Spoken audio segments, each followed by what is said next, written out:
A pleasure to meet y'all at last, and welcome back to Nerf Secrets Revealed Distance Gauge. On the brinks of zombie strike blasters, it does seem that we are getting ourselves some rather average tests, or some happen to be somewhat ubiquitous.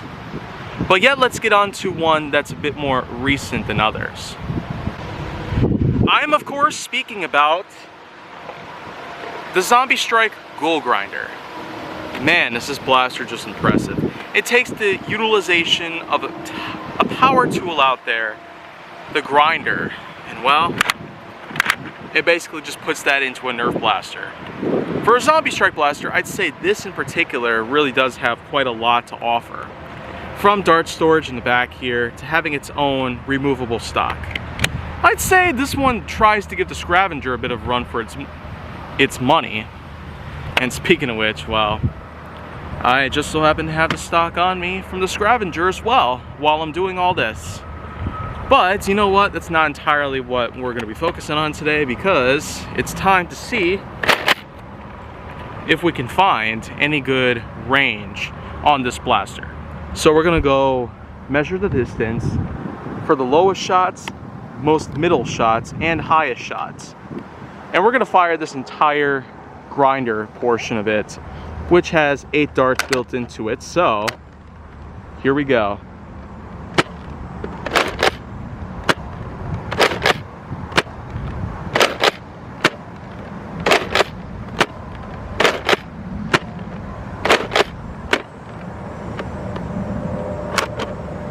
Well, that one misfired.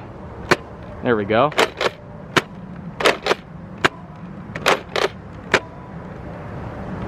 And that's pretty much that. So, without further ado, let's go check on the range status accordingly.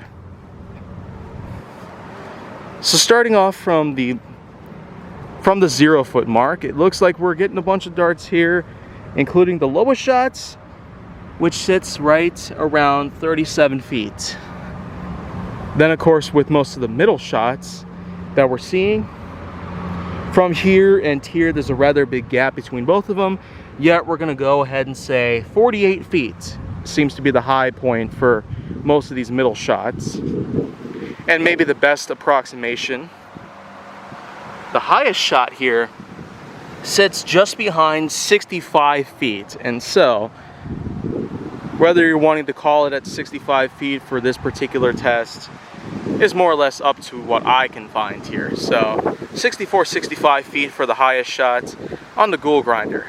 It makes for a great pick-me-up. A blaster that came out much more recent than most others, yet it does actually perform pretty well compared to many others that I've seen as well. So maybe you could go ahead and pick yourself up one if you're looking forward to what the Zombie Strike series has to offer in recent years. So that's just pretty much what that is. The Ghoul Grinder gets some pretty good ranges, especially with the way that you could handle it at certain points. Not to mention the wind patterns, because if you can't already hear in the background, there are some wind patterns interfering with the mic itself. So I apologize if the voice clarity is not as clear as it usually is. But anyways, that's pretty much all I got to offer right now for today.